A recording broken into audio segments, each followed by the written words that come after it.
انت عمرك دخلت اوضه وحسيت ان في حد جوه؟ ده بالظبط اللي حصل مع يارا، بس كل يوم.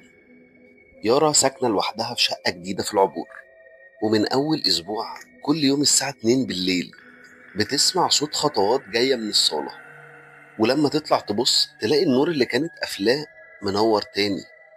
قالوا لها هاتي شيخ يقرا قران. فعلا جه وقرأ وقال لها الشقه ما فيهاش حاجه، بس واضح ان في حاجه هنا مش بتحبك. المشكلة بعد ما مشي الأصوات بقت أوضح، والنور بقى يفتح ويقفل قدامها وهي واقفة. والأغرب إنها بدأت تشوف انعكاس حد وراها في المراية، بس لما تبص مفيش حاجة. وفي يوم لقت ورقة على الأرض مكتوب فيها أنا كنت هنا قبلك ومش هسيب مكاني. تفتكروا اللي حصل ده بجد ولا دي مجرد تهيؤات؟ شاركونا رأيكم في الكومنتات. سلام.